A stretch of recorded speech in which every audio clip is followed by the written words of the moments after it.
Hello, and welcome to the Transformation Dynamics Applied Metaphysical Series. My name is R.J. Wellington. I have dedicated most of my life to studying, applying, and teaching metaphysical concepts. I was born in Rio de Janeiro, Brazil, and I have been living in New York for over 30 years. I coach a limited number of students based on my practical and result-oriented method, Transformation Dynamics. I hope you enjoy this video and come back for more. This video topic is Intro to Applied Metaphysics, the Transformation Dynamics method. The first obvious question that may come to your mind if you are not familiar to the subject is, what the heck is metaphysics? And even if you think you are familiar with metaphysics, you probably know a sort of distorted or fragmented version of it.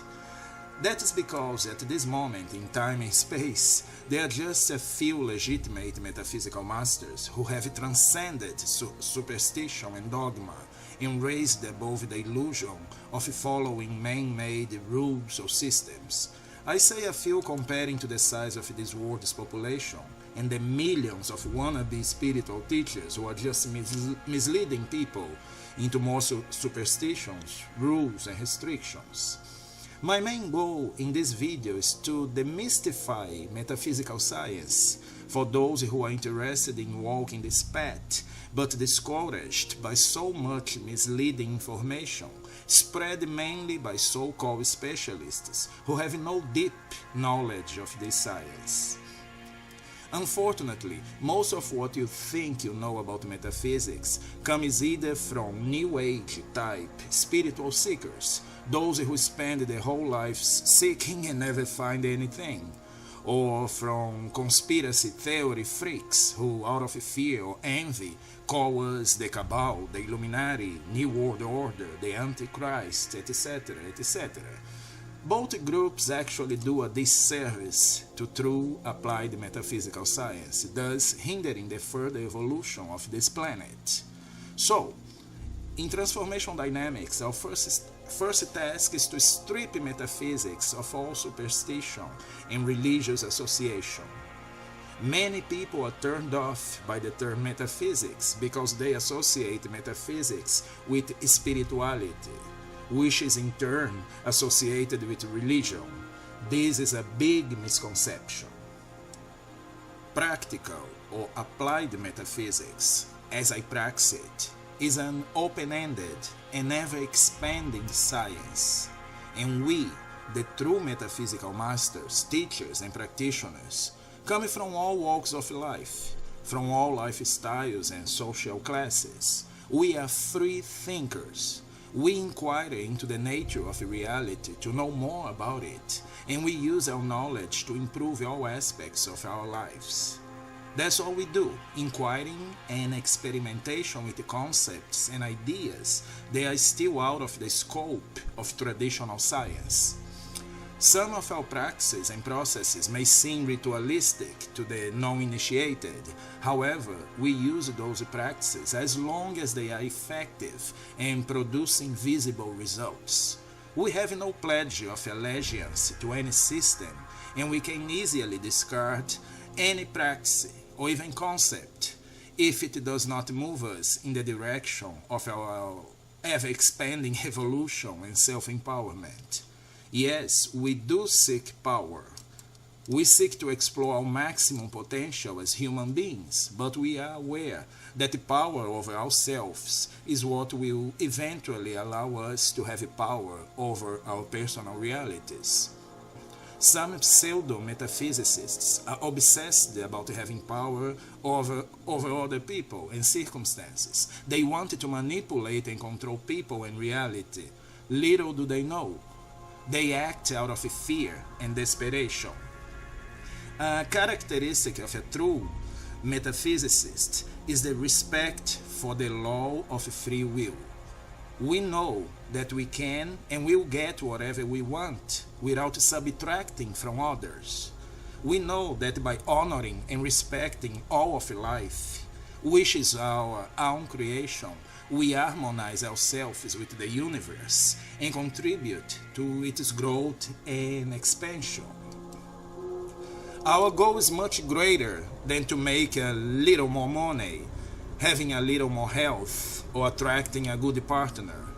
Our goal is to reach the highest state a human being can reach, whatever you decide to call it, enlightenment, transcendence, or ascension.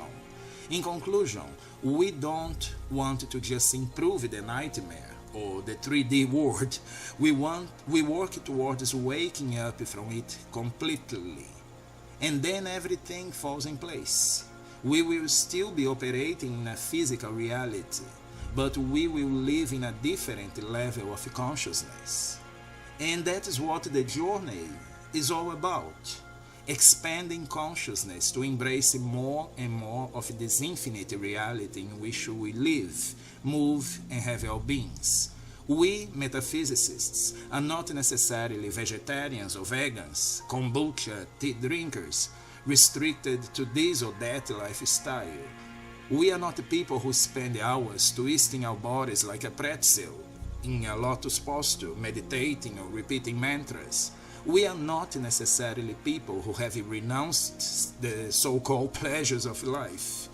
None of these are really necessary if you operate at a level of consciousness or out of the matrix, as we will see in another video. We cut through all the BS and look for the easiest way to accomplish our goals, whatever they might be. We walk the path of less resistance. We call it the effortless way. Why does it have to be hard? Who said it is hard? Well, those who don't know how to do it. So, you don't have to be a monk or live in a monastery or cave to be a metaphysicist. You can be a city dweller, a successful and busy business person, a millionaire Wall Street trader, a famous performing artist, a porn star, a basketball player, whatever you want to be, and still experience amazing growth and transformation with true metaphysics. Honoring your true desires and excitement makes you more realized than those who restrict their lives out of superstition and misinformation and live a so-called saintly spiritual life. You don't have to renounce the so-called pleasures of life and the flesh. They are part of beingness, and they are harmless if you wish them to be. You don't have to be a saintly or a doormat to be a metaphysicist. Most people get it wrong. Growth and evolution is not about sacrifice, self-torture, renouncing anything, or living like a saint. If being a secluded monk, a vegan, an incense-burning and mantra-repeating meditator is your calling, that is fine as well, as long as it leads you to experience a synchronistic frequency that aligns you with your greatest excitement and joy. Yes, excitement and joy. These are the key words that guide our lives.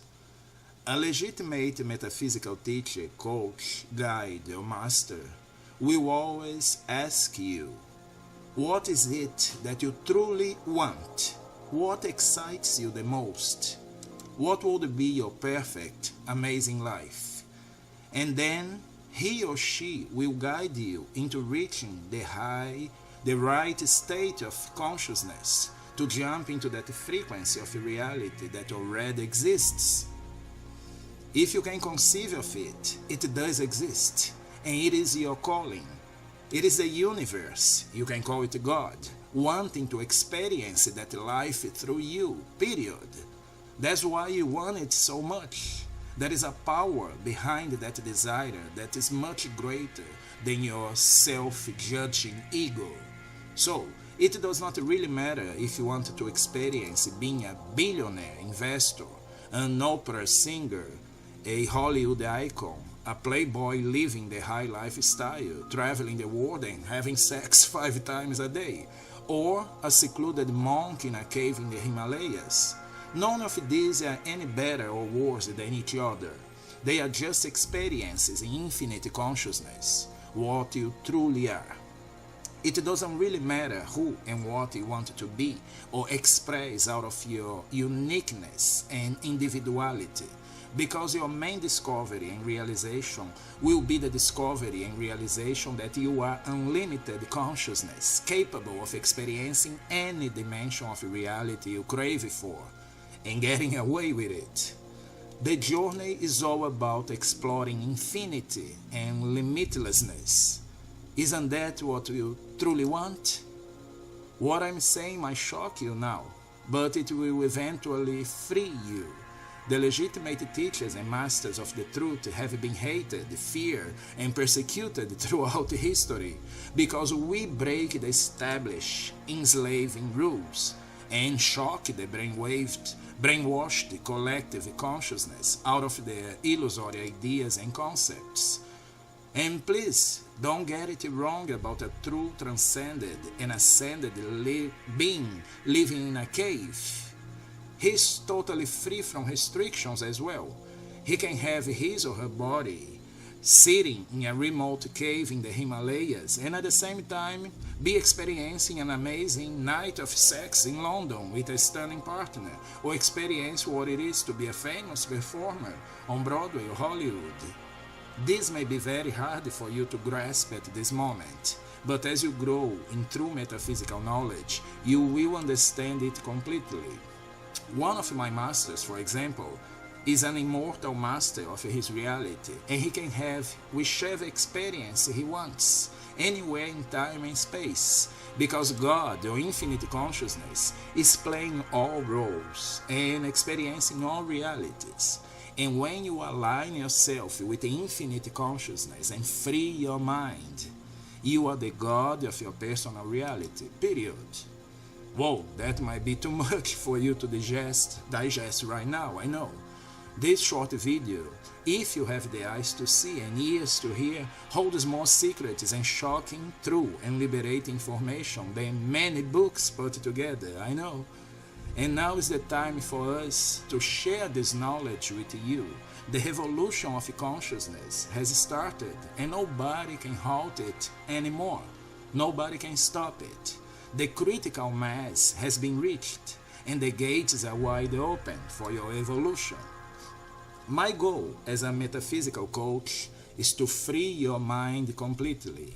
And I'm not the only one doing this. There are quite a few masters who are doing the same job at this exact moment. I'm not claiming to be the only one, far from it.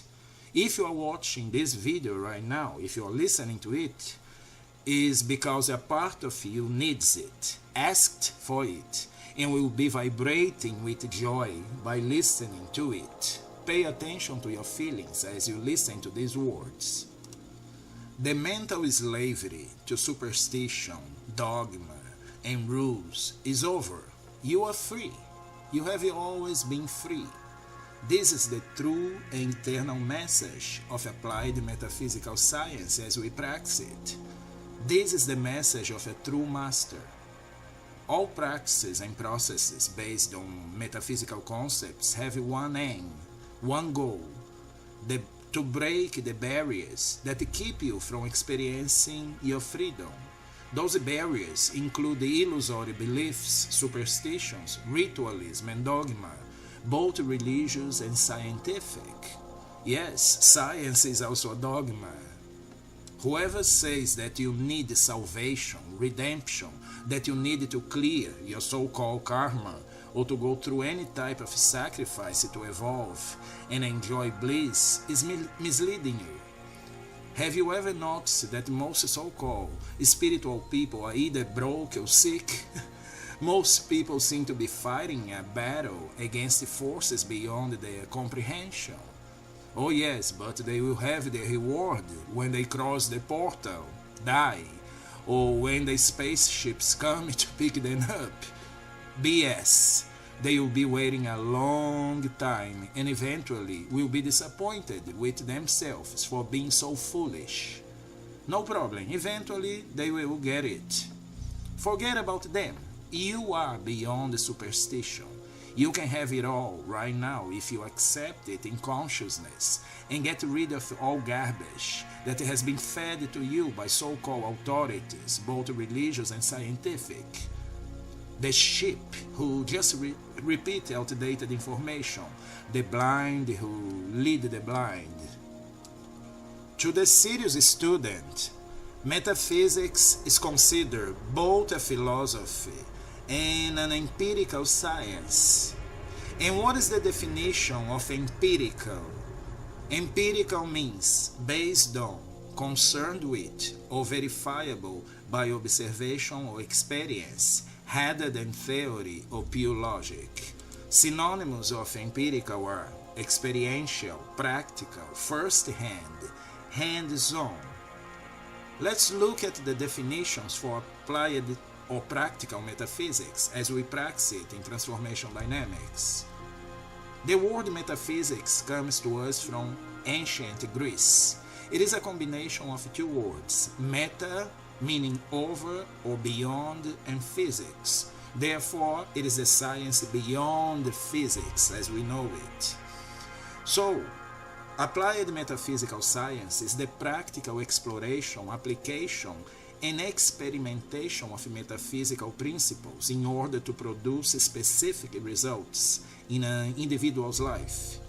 And is also an unbiased, open-ended, and non-dogmatic system for self-development and self-realization.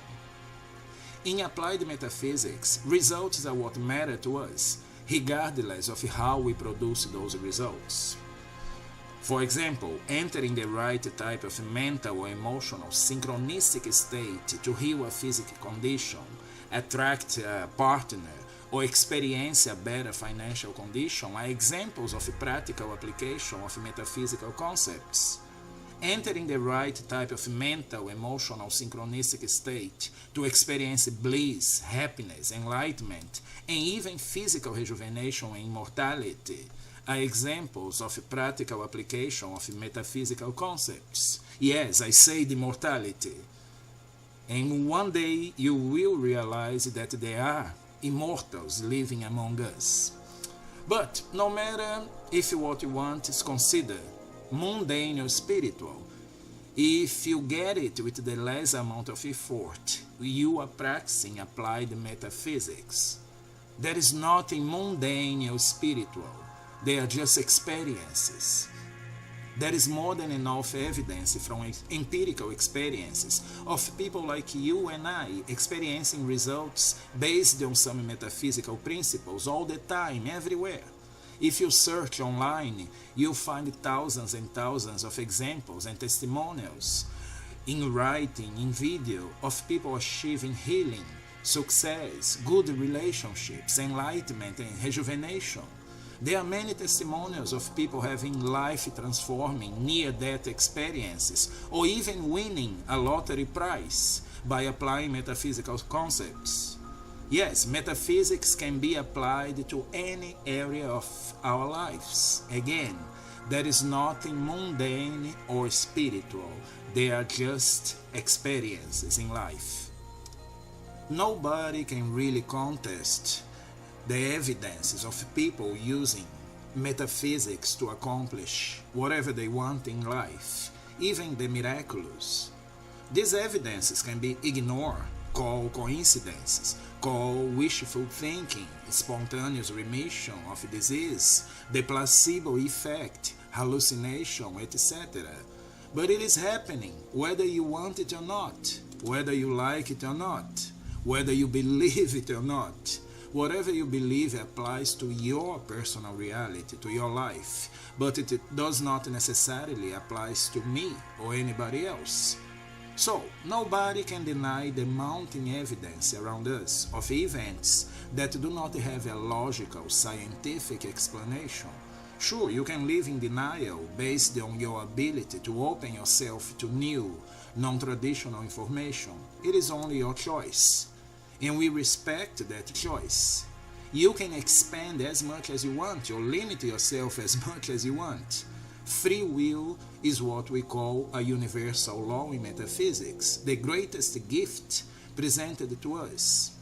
As humans, we, either individually or collective, seem to be always looking for something, craving for knowing more, growing, expanding, overcoming limitations, becoming better than we are. The advances in science and technology are proof of that. We went from living in caves to the level that we are today, and there is much more to come. Oh yes, way much more. This is called evolution. It cannot be stopped or suppressed for too long. And why do we have this craving for improving or making life better or more pleasurable?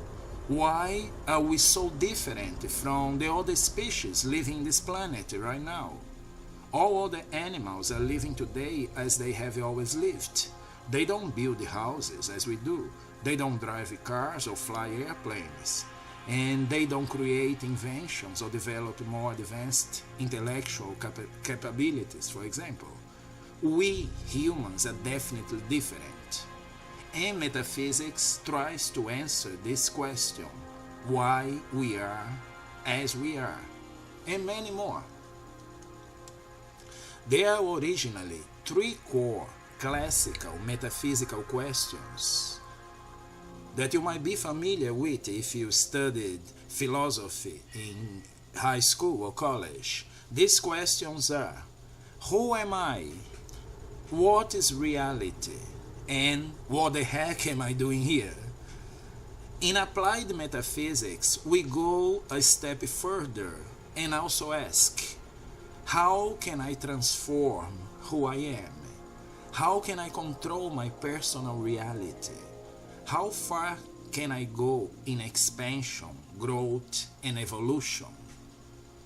We, or at least a part of us, intuitively know that there is more to the so-called reality than we can perceive through the senses. We intuitively know that there must be a purpose behind our existence and reality.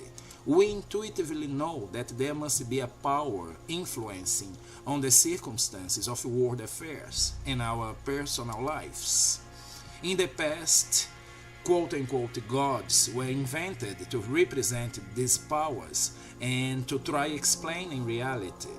Primitive people used to worship forces of nature, the stars, the ocean, etc. Nowadays, it seems that there are more religions and philosophies of life than there are human beings in this planet. Well, an ancient Asian proverb says, 1,000 monks, 1,000 religions.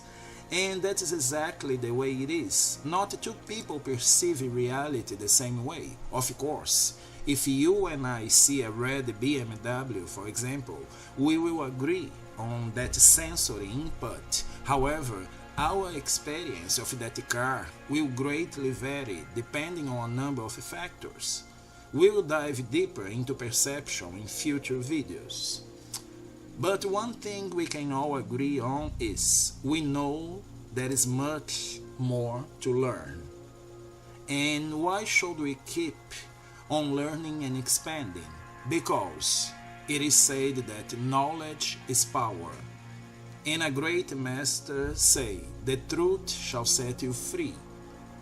And what is the truth that will set you free? In metaphysics, we suggest that this truth is about our true self and our connection to the universe or all of life. That's why a metaphysicist works only on finding self-knowledge, as suggested by the ancients in the following text. Know thyself, and you will know the universe and the gods.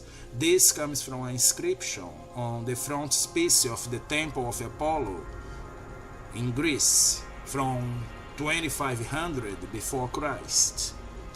Once you know who you truly are and realize that knowledge, all aspects of your life will be under your control, I promise you. It may be hard to believe right now, I know, but once you have the right knowledge, it will all be made clear to you.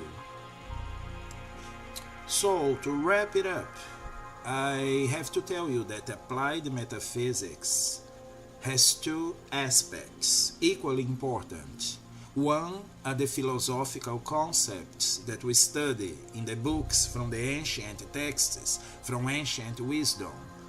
And applied metaphysics also consists of practical processes that we use in our everyday life, every day, to live that truth, to live that reality of being a metaphysical practitioner. And there is one word that many people ask me about, they have doubt about. It is enlightenment. What it is? Well, it is very simple. The metaphysical definition of enlightenment is to be enlightened about something, which means to know something. The more you know, the more enlightened you are. There are professional examples like doctors, enlightened about medicine, about pathology, about physiology. Mathematicians are enlightened about numbers. Physicists are enlightened about the nature of reality, especially quantum physicists. So, the characteristics of a metaphysicist, if you ever want to be one, are an open mind, which means no judgment, no attachment to traditions and dogmas, having an open mind to explore whatever it is, regardless of what other people believe or tell you is right or wrong. Another characteristic of a metaphysicist is curiosity. And it is said in the Bible that you must become like a child to get into the kingdom of heaven. And what is one of the most important characteristics of a child is curiosity. The other characteristic is discipline. And discipline is the key to all success, either spiritual or physical, it doesn't matter. And the more you do, the better you get. The more you practice metaphysics, the practical metaphysics processes, the better you get at it, up to a point where you don't need anybody else to teach you, to guide you. Another important characteristic of a metaphysicist is the humbleness to admit that we don't know enough, that there is still a lot to learn. And last but not least, the last characteristic is humbleness to admit when we are wrong.